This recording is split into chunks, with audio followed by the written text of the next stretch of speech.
Hello, everyone, and thank you so much for taking the time to be with us today. For the last 4 years, we have brought you this Leading and Learning series where we hope to highlight and really think about some of the most relevant issues and learnings topics that are really relevant today for our donors and fund holders. Today we'll be exploring the arts community in the 7-county metro area, thinking about everything from grassroots to established organizations.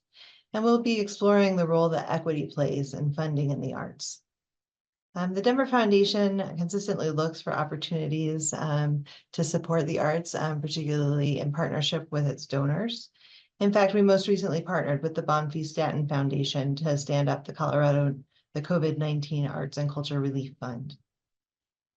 We'll talk about all kinds of topics today in a wide-ranging conversation with two amazing leaders from the Bonfils-Stanton Foundation. You've seen their biographies and your materials. And so I would like to welcome Chrissy and Gina Ferrari from the Bonfils-Stanton to join me in the conversation. Hey, Hi, Dace. Chrissy. Hello. It's great to see you. You For being with too. us today. So we're going to just dive right in. I have so many things that I'm curious to hear from you about today. And so Gina, I'm going to start with you. And why don't you just kind of lay a foundation for us? Talk to us about why Bonfils-Stanton invests in the arts and culture and why others should consider doing so too. Great, absolutely. Something I love to talk about. And hello to everyone joining us today. And thank you, Dace, for having us. Obviously, the arts are near and dear to our heart and central to our funding at Bonfils-Stanton Foundation. We really believe that the arts are integral to our humanity and that they should be accessible to all, just plain and simple. We recognize that the arts have really the power to share our histories, our stories, our identities. They have the power to change hearts and minds, to bridge differences and build empathy. And that's more on kind of a qualitative, emotional, cerebral level, but there's incredible evidence-based data about the impact of the arts. And, through extensive research, we see that the arts have an impact on our well-being. They have an impact on our cognitive health. They're essential to community building and civic engagement. And in particular, we see a lot of studies on the impact of the arts on youth development and education, academic performance. That goes hand in hand with arts learning. The arts are also important economic drivers in our community, and they attract tourism. So there are just countless ways that the arts play a role in our society. I can also just refer you all to one of the attachments included in your resources from Americans for the Arts that lists some of the reasons why the arts are so essential. So just a couple of quick thoughts. Nothing big, right? Chrissy, I'm going to ask you to kind of narrow the scope of time that you're thinking about. You've brought decades of experience working in cultural and philanthropic sectors. How have you seen funding for the arts shift over the last 5 years or so? Yeah. Thanks, Dace. And thanks, Gina, for kind of covering all the bases. And you could see why Gina and I love being a part of the work that we're doing at Bonfils-Stanton, because the arts and culture really touches all of these things that we experience in our lives. So as a person that's worked in this space for most of my career, I have been really encouraged by and a little concerned about some of the things that I've been observing over the last maybe 3 to 5 years. I have been honored to be a part of initiatives that have really focused on identifying and supporting BIPOC led and centered arts and culture organizations, not just here in Colorado, but across the Western region. There's also been a more concerted effort to identify more specifically the leaders of those organizations and connecting those folks with one another, where often because there isn't always representation of marginalized communities in leadership roles. Sometimes those spaces can feel a little lonely, and you kind of feel like you're kind of going it alone. And so these different efforts that exist and that are funded by national funders, regional funders, and local funders to connect those leaders to create these communities of support for these BIPOC leaders that are leading these critical institutions. So that has been encouraging to see that not just on the radars of national, regional, and local funders, but that those investments have been becoming more substantial, I would say.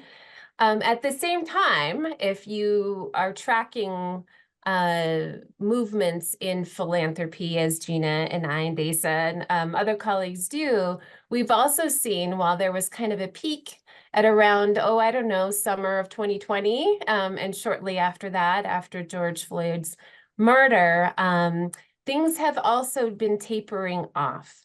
And I think what we want to ensure that isn't happening, at least here locally in our community here in the Front Range and Metro Denver area, is that commitment remains, and that we really continue to support a robust community of representative leaders and arts and culture organizations. So that it is a reality, and there are lots of conversations that are taking place, in various rooms like this, specifically around, affirmative action and some of the concerns that foundations are now considering and trying to navigate. And so, we're just kind of in this place of more concern and consideration around how we continue to support these communities and leaders who historically have not had access to support for much of their careers or organizations' lives, right? So those are just some of the topics that are of interest to me in particular. And if I could jump in as well. Please, I was going to just say, everybody should feel free to jump in when anything comes up that you want to talk about. Awesome. And so just kind of building off of what Chrissy shared, we're also seeing really a shift towards intersectional work through the arts. And funders coming together to support that intersectional work. And interestingly, funders that may not be traditional arts funders, but see kind of that value of that intersectional work. Art and activism, it has been growing as a particular area, arts for social impact. So I think that, we're particularly interested in how we can support that work and bring in new funders, new donors to support the arts and recognize that cross-sectional impact. Thanks, Gina. I think I'm going to ask you to keep going and talk a little bit about how all of these trends that we're describing have influenced the process that you go through for considering the organizations that you fund. How does all of this weave into the pragmatic reality of a group getting funding from Bonfils-Stanton? Sure. Well, Most recently, I'll just kind of point to a new strategic framework for the foundation that has really centered equity in our funding objectives. So we did some extensive, as a lot of foundations do, extensive listening in community. And understanding where there were gaps in the work that we were doing. Were we missing some particular areas of arts impact that our previous grant-making objectives were not covering or supporting? And we reshaped our objectives, our funding criteria, really to align with our equity values. And we established a lot of targeted grant-making initiatives to try to address those gaps. And we'll talk a little bit more kind of later in our conversation about some of those. But for us, it has allowed us to really identify those needs, be clear in communities that we're talking with about how that process can be accessed, streamlined, and really supporting those greatest needs. And I would just add that a really interesting point of conversation that comes up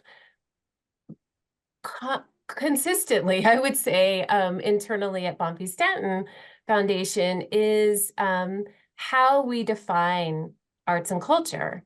And as somebody who came to the foundation about 3 years ago, but had been in the community and sort of knowing Bonfils-Stanton for most of my professional career, kind of seeing what that has looked like from an outsider's, perspective, but also now as a member of the team, kind of really looking at the opportunity to take a more expansive view of what arts and culture is in our community, right? So that certainly was incorporated into the strategic conversations that took place over the course of what felt like a couple of years.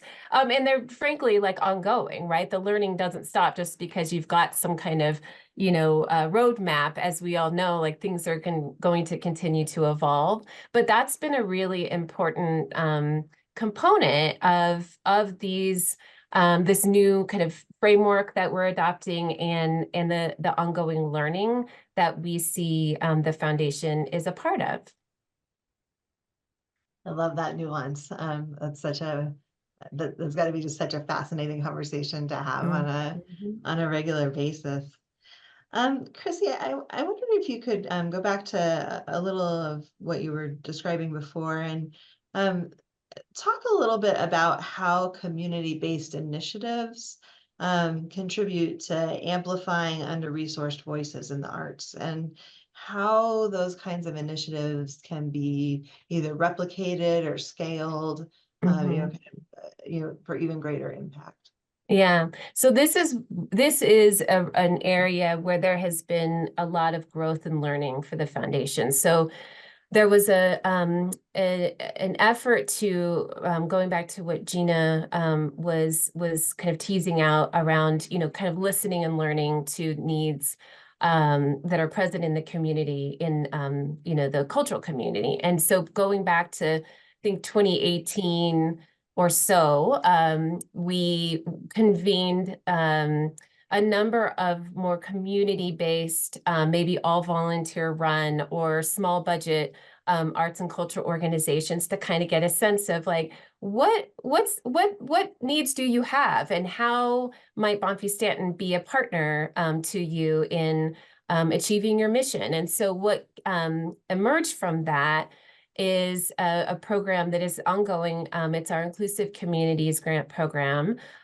which is really tailored to these grassroots, community-based, BIPOC-led serving, disability, LGBTQ-led serving arts and culture organizations that are so critical to our neighborhoods, right? To to our existence as folks that live in this community and who are just sort of embedded in a way that we can't imagine life without them, right? So there's been so much learning that has come from the relationships that we have established with some of these organizations, some of them very new, and some of them have been around for decades, right? So there's this rich cohort of grant partners that we have connected with over the course of the last couple of years, and that learning continues. So the applications for this grant program are actually open. We engage a community panel to make the funding decisions around these $5,000 grants, and again, it really is an opportunity for the foundation to better understand the needs of organizations at a variety of levels, right? And I think what has been really helpful for the foundation in terms of what we're learning and hearing from these organizations is that it isn't always about bigger, more, adding more on top of what they're already doing.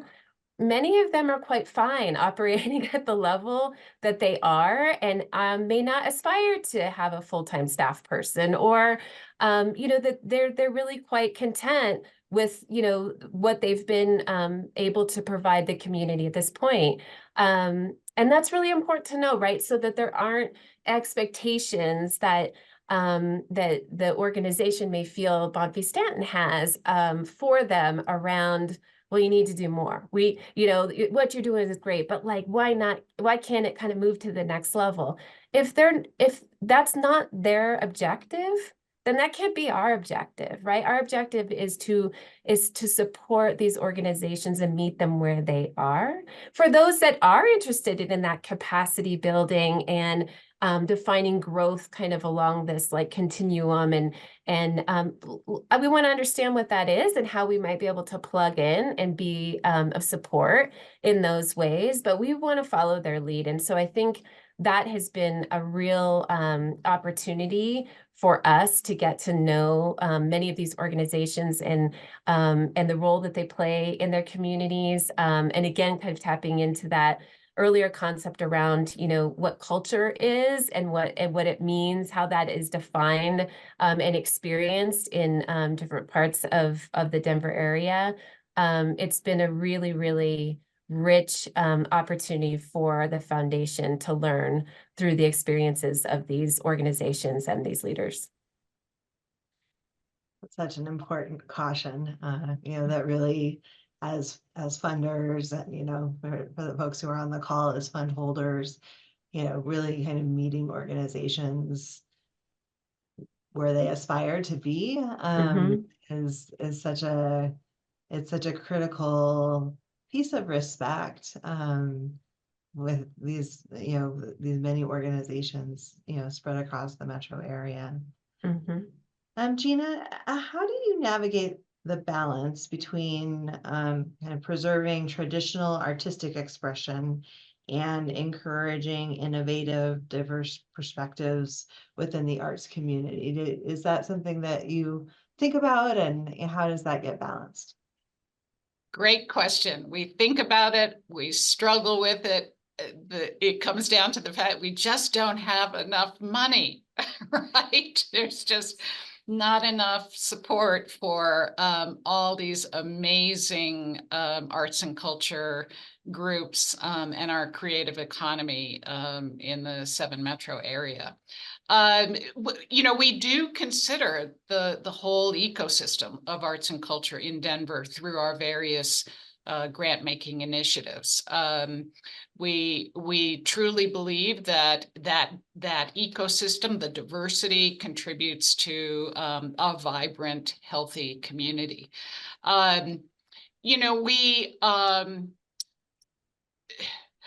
would say this, regardless of whether or not an organization is centered on more traditional Eurocentric expressions or on culturally diverse expressions, We do prioritize access to arts and culture for the public. We prioritize relevancy for the community, and also kind of the authentic collaborations that those organizations can bring. And, you know, so I think taking those values to heart and applying that across all the different types of arts and culture organizations is really critical. And we do have, as I alluded to, and Chrissy has talked about, one in particular, kind of these very targeted grant making initiatives that will certainly prioritize communities, whether or not they are community-based, BIPOC, historically marginalized communities. Some initiatives are based more on arts learning. Some are based on kind of the intersectional work, but you know, we again try to provide options that allow us to really explore that rich, diverse, explore and support that rich, diverse ecosystem. And you know, we are. I love Chrissy's comments about the, you know, just you know, being open to these many different arts and culture organizations and community-driven organizations. We have some extraordinary gems in our community that are not on the radar of many donors. And I think through a lot of the work that we're doing and being in community, and now through word of mouth, I think we've built trust and relationships in the community, and we're seeing a lot of smaller grassroots organizations coming to the foundation, both in terms of financial support, but also as a thought partner. So I think just kind of the breadth of the grant making initiatives, our presence in the community, building those relationships, we definitely have a pretty balanced approach to the support of that ecosystem. And if I could add to, I think it's kind of along those lines of like Bonfils-Stanton Foundation being in a place of learning, as you know, I have experienced throughout my tenure there. You know, I think that through our strategic planning work, you know, we really centered our values in that work, right? So it is a touchstone for us, and our values, when I speak to that, it is equity, and it is foundational. And so, you know, we find ourselves in these conversations internally, and as we're, you know, seeking partnership with organizations in the community, where you know, we are seeking to partner with organizations that share those values, right? That understand the importance of creating opportunities that speak to you know, members of communities that reside in the Denver metro area, and have been, you know, for generations, or might be newcomers, right? And so to be aware of those opportunities, and to consider what that would look like for an organization that may have been around for decades, or might be kind of newer to the ecosystem. And so, you know, I just speak to that because it is, again, like it's a process, and it's constantly evolving. But I think that, and we see this, you know, this focus on equity on both sides of our kind of portfolio. We have arts and culture being, you know, our main focus, but we also support leadership as well. And then there's an intersection between those two things, as we see in a lot of our grant partners in arts and culture.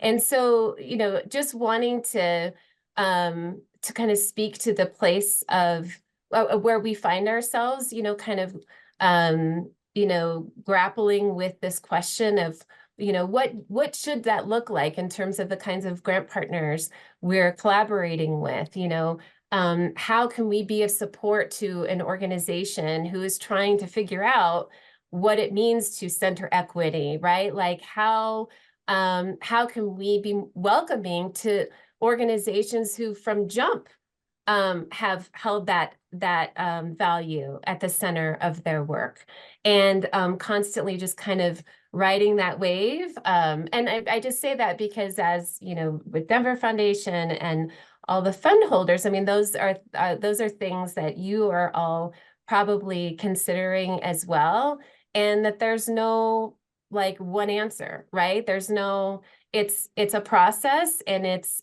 going to continue to evolve over time, but it's active, and we are committed to staying, remaining active in that work.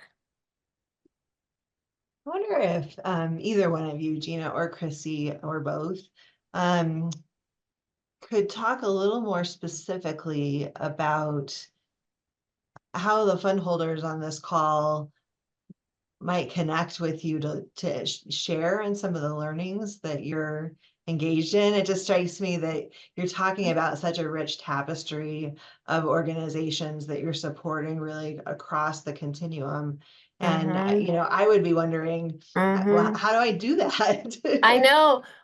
So Gina and I just yesterday, when we were prepping for this, I think it was yesterday, I have a cold, so I'm like, I don't know what day it was, but we were just saying, like, there isn't necessarily a space where we could have a diverse array of supporters, funders, right? Where, you know, in philanthropy, you've got your communities. And I think this is what Gina and I were talking about. She is co-chairing the Arts and Culture Funders group through Philanthropy Colorado. And that's a great group that we can tap into.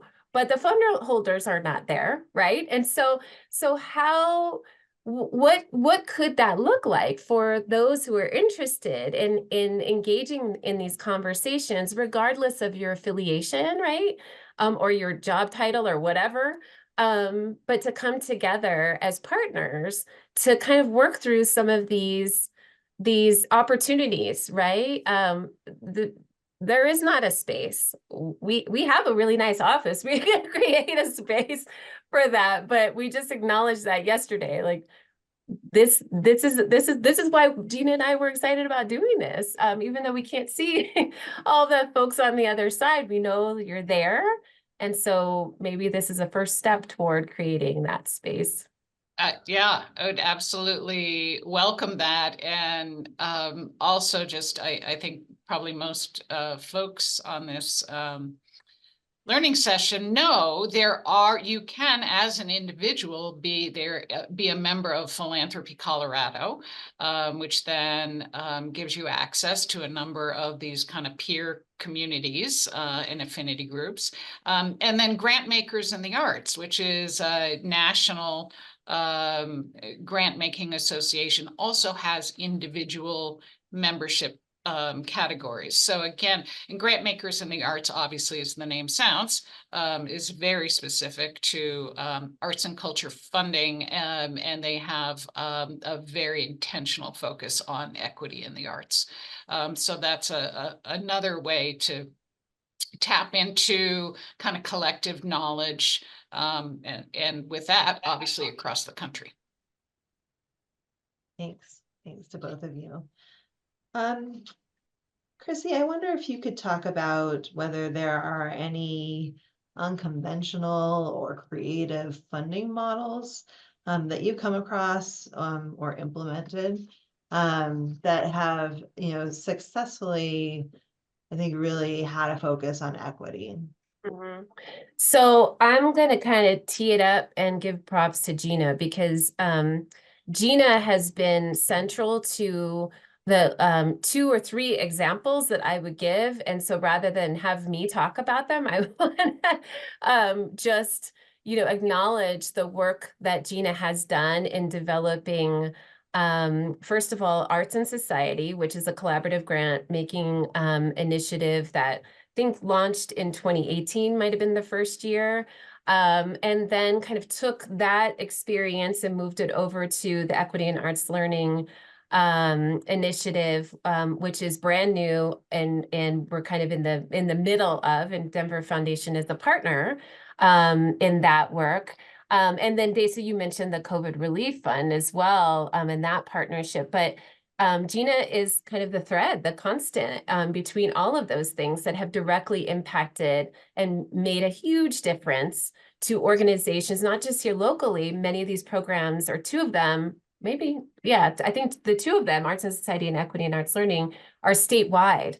And so, you know, I think it's important to highlight the good things that are happening here, and that have that direct impact on organizations and communities that we care about. So Gina, it's all Thanks. you. Thanks, Chrissy. You know, I will say that all three of those examples, again, really came from listening to community. With Arts and Society, which is really a focus on, again, that intersectional work, using the arts for social impact, social change, stemmed from quite honestly, our frustration with the fact that we kept getting, this was, you know, 8-9 years ago, kept getting requests from human service organizations that had arts programming. It could have been a health, especially mental health organization that were using the arts as part of their interventions. Our board would say, well, gosh, we're an arts and culture funder. We, you know, if we're going to start opening up our portfolio to human service, education, youth development, health organizations, we're kind of back to where we were, you know, pre our move to really hone in on arts and culture and be a more broad-based funder. So we were frustrated by the fact that we had all these incredible proposals and opportunities, and to demonstrate that the significance of the arts that touch our lives in so many different ways. So we developed, in partnership with Hemera Foundation, the Arts in Society, a grant-making initiative. And we pooled our resources and ended up working with Redline as the administrator, and certainly much more than the administrator, really thought partner in developing this collaborative grant-making program. It uses a community panel to assess the proposals. As Chrissy mentioned, it is statewide. And we continue to build the number of donors to the pool of money, and it has grown since we launched in, I think the awards, first round of awards were made in 2017, and it is going strong, and it has, I think, just been an incredible asset to the community. Equity in Arts Learning, same idea. We realized that we were receiving a number of different proposals specific to arts education and arts learning. But again, we didn't have the capacity to support school districts or after school learning. And so again, in partnership with a number of funders, have launched a collaborative grant-making initiative that is administered by Think 360, again, an organization very much aligned with the values and the goals of that grant-making initiative. And again, as Chrissy mentioned, we've gotten through the LOI stage and now in the full application round, and we'll be announcing those first awards in April or May of this year. So really excited about what these collaborative grant-making initiatives can do, both in terms of bringing additional resources to the community, filling gaps, centering equity. And, you know, I think there's just more excitement around the idea of pooling your resources for collective impact with other donors. And we learn through that as well. We learn through one another. The grant partners have opportunities as cohorts to come together and learn from one another. So it really is kind of a win-win model. And then, as Dace says, you mentioned the COVID-19 Arts and Culture Relief Fund. Well, we saw that the arts in the initial months of the shutdown with COVID-19 were being negatively impacted far and beyond what other nonprofit sector organizations were experiencing. I mean, they just, they depended on earned revenue through ticket sales, and obviously none of that could happen. And so we saw that there was a clear need to jump in, and our board was terrific in approving an initial $1 million commitment to that, and Denver Foundation was an incredible partner, jumping right in and working with us and building that fund to doubling that initial investment. So I think those are three really great examples of how just again being really responsive to those gaps and needs in the community, and how collectively we can come together to support that work. Great. I see that we have a few questions from our audience, so I'm going to head us over in that direction, and we'll take some of these questions. For those of you who are participating in the call, if you haven't had a chance to get your question in, please do that. We would love to hear from you. These are always more fun when everybody's contributing to the conversation. So this first one is a little bit of a long question. But it's asking about arts and culture funding in 2024, in particular with the kind of intersectionality of arts, cultural support, mental health, education, kind of the way that those things go together. This person feels that sometimes the small grassroots community-based BIPOC-led organizations aren't getting funding. They're being told they're too small, or they don't meet the grant criteria, which can be a subjective thing. So what can be done to help those organizations who feel a very specific need but require additional funds to support their programming? Mm-hmm. Yeah, that's the question that we've asked ourselves as well, which resulted in, the Inclusive Communities program that I was referencing earlier. Bonfils-Stanton also will work with organizations that have a fiscal sponsor. So we recognize that there are some barriers to entry.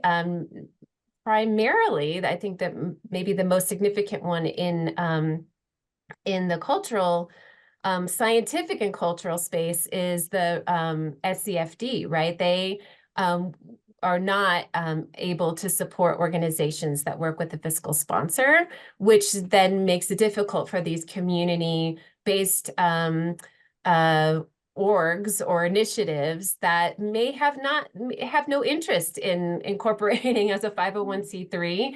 And so just wanting to acknowledge that and to be aware of that. So there is some flexibility there. And my hope is that, other funders are also considering that. And I think that while, we have inclusive communities right now, again, I think it's, Gina and I are in constant conversation about, how our programs kind of interlock, right? And how they work together, and what is the kind of flow between one opportunity that an organization might have at some point, and then to shift over to another opportunity. And then we question whether or not even that's the right approach. Should it be more fluid? How did right? So we're constantly sort of thinking about access for organizations like the one that you described, or hypothetical that you described, because that can be that what that organization is doing can be critical for the people who are being served by it, right? And if you were kind of forecasting out into the future, we want that organization to continue to be around, right? And to even be, again, if this is their desire, to be even more robust, right? To have more of a presence, to have more of an impact. And recognizing that sometimes these things start as a kernel, as an idea, and as a labor of love for cultural workers, for artists, for arts administrators, and recognizing that they're critical to the broader ecosystem, and how can we support them more effectively. Chrissy, you mentioned impact, and I wonder if one of you might speak to this next question, which is, how do you view impact? How do you measure it? How do you know that you're having it as you're funding different organizations? Mm-hmm. So this is something, if you just kind of look at what Bonfils-Stanton has funded and the way that we have made grants over the last, I would say, 10 years or so, there's a significant shift. And so I think the latest kind of stats show that our investment in BIPOC and other historically marginalized communities, disability and LGBTQ plus, has gone in that time period, about a decade, from 2% to 38% of our grant making. And if you factored in the fellowship, our leadership investments, it would be even more significant. But as far as wanting to kind of understand what impact looks like for our grant partners, and then what our investments, what kind of translating what impact means for us. We are, again, in this place of wanting to kind of understand the best approach to discern that, to determine what those markers should be. And at this point, so much of our the feedback that we receive about the importance of this investment that we might make in an organization at this point in time, it is qualitative, right? It is through the conversations that I'll be having with our inclusive community grant partners, where we don't require final report. It's an optional Zoom call that we can record if they want us to record it, right? To kind of learn about their successes. What is success for you? What has that looked like this year? But if there is a way for us to kind of systematize things, and to also serve more broadly the field, right? The broader ecosystem, arts and culture ecosystem, then what should Bonfils-Stanton what should we be thinking about and investing in that would serve other funders that are in this space, including, fund holders. So really kind of understanding the opportunity that might be there more broadly for the foundation that is solely focused on arts and culture. So Gina, I don't know what you might add. Well, I would just build on that. And one of the I want to re-emphasize one of the points you made is that we ask in our grant application what success means to the grant partner. It is not about what Bonfils-Stanton Foundation expects. It is truly how they define it, and then how do they report on that. So it does vary from, grant partner to grant partner. It's never the same. I mean, you can always look at the more kind of traditional ways of evaluating impact. You can certainly look at, their financial health. Are they attracting new donors, community donors, even at very small levels that might show kind of that community, the breadth of community support. You could also look at, we kind of look at sometimes at the buzz that they're generating in community. That can be through either traditional media outlets or word of mouth, or you know, any other number of ways to measure kind of visibility in community. So but it's a tough one for us and for other arts and culture funders to really wrestle with. How do you truly measure the impact that we're making? And I guess right now our position is it's driven by what the organization truly views as their own measure of success. And I would just add to, you know, but the whole point of this gathering today, right, in this conversation, which is to galvanize support for arts and culture, and maybe more specifically for these smaller budget organizations, because there is such a significant need. It has existed for years, but it has been quantified more recently in research around cultural philanthropy, dating back, you know, to pre-COVID times. But I still think that these statistics are important, and I would be very interested to see how things have shifted since this time. But for example, organizations, it was a study, it's called Not Just Money. It came out in 2017, and it looked at funding and cultural philanthropy. So organizations with a budget of more than $5 million annually, which equates to 2% of cultural groups in the United States. So that's about 925 organizations. And the majority of those types of organizations focus on Western European arts, traditions, and aesthetics. But that 2% received almost 60% of all contributed revenue in that time span. Organizations with annual budgets of under $1 million, which comprises like 90% of the universe of cultural nonprofits, got 21% of all gifts, grants, and contributions. So you can see the imbalance, right? And then if you apply it just specifically to Colorado, right? Maybe you all have heard about how we show up for arts and culture, right? We have the highest participation level in the country, right? People going to art shows, to performances, all the things that you all enjoy and support. But we rank 46 out of 50 in per capita spending on arts and culture. And the state's arts agency, Colorado Creative Industries, is their funding is the lowest among all Western states. So in the next couple of years, that I understand the governor is looking at increasing the budget potentially in this coming year.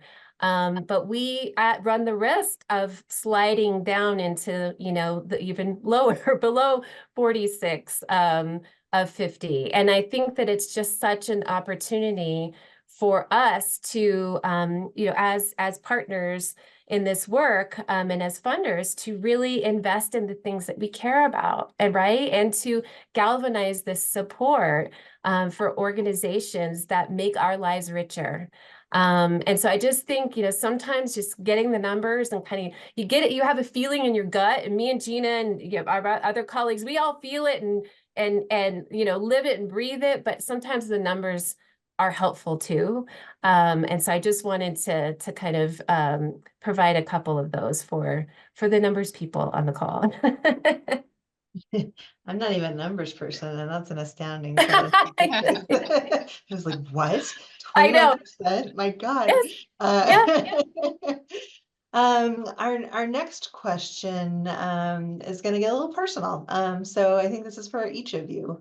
As individuals deeply connected to the arts, how do your personal values and experiences shape the way that you approach your roles in funding, in equity, and all the things that you've talked about?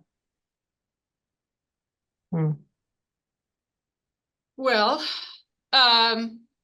you know, I can share a couple of things, very, very personal. You know, I was privileged to be to have access to the arts as a young child. I had a autoimmune disease that prohibited me from participating in physical activities, so I turned to the arts. And if it were not for that, you know, I think I would have had a really more challenging youth than I did. And another example, I have a son who was not a great traditional school learner. He just, you know, we tried all kinds of things. Music was it for him. And, you know, we, again, very privileged to have access to Denver School of the Arts and able to have his education there. He has gone on to do his college as well as graduate degrees in music performance. And to have access to the arts for folks that either use that for expression, alternative expressions, for alternative learning styles, is so critical. And I think those two examples have really shaped how I bring myself to my work and how I value the arts, and that equal access piece to the arts. And I just, you know, can get on my soapbox and talk about how important it is for everyone to not only have access, but also to find relevancy and see themselves in the various options as a participant, as a maker. So yeah, I'll kind of leave that there, but definitely shape how I bring myself to my work. Oh, perfect. Chrissy, any thoughts on your end? Yeah, I struggle to think of what my life would be like without this focus on arts and culture. Growing up playing music, stopping because I knew I didn't have what it took to like make a living doing it, but always appreciating it and having it continue to be so central to my experience in this life. But I also, now being in philanthropy and working on these important initiatives and working with my colleagues to kind of reshape how philanthropy operates and how we show up in community is a privilege, and it is a responsibility that I feel I have to the communities that I care about and that I identify with and that I come from, to question and to interrogate and to offer questions around like possibilities and why not and what if. And because I think of my own family and I think of those that I'm connected to, other arts administrators and artists who historically had no access to resources, right? And were sort of relegated as like, well, that's nice, or that's cute, or how endearing, or how, right? And sort of having their work judged and sort of diminished, right, by kind of the establishment. And I'm part of the establishment now. And so it's an interesting place to be as a Chicana who grew up here in Colorado and now lives in the North Side.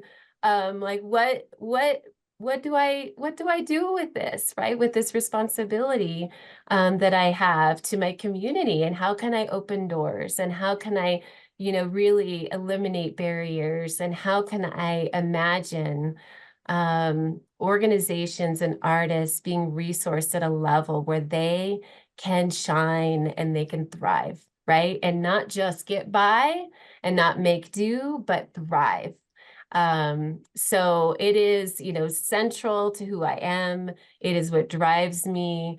And it makes the work never boring, right? So being in this space and specifically working with arts and culture organizations, fills me up. And I am inspired daily by the work that is happening around me and that I get to benefit from directly. So I'm deeply appreciative. So we have just another 2 minutes left, and I'd like to ask you to kind of close us out by giving us, if there's one thing that people could take away from this session, what would that be? And just a sentence or two. It doesn't have to be long, but just what's the kind of pithy quote? No pressure, huh? No pressure. This is, it's often said, but probably worth repeating. It's oftentimes folks think that the arts are nice to have, but you know what? They are truly essential. I think we really are seeing that more and more, across sectors, the impact that the arts can have. Mm-hmm. And I would I just want to acknowledge just how rich and vibrant the community that we get to call home is, and how with all the change, and there's been a lot of it, and some of it can be pretty tough and challenging, folks are still here, new folks coming all the time, and to be in such a dynamic and supportive community that where the beautiful things that are created can take root and grow is a real gift. And so I just kind of need to speak to that, and I'm always grateful to be reminded of the beauty that exists in the place that we call home.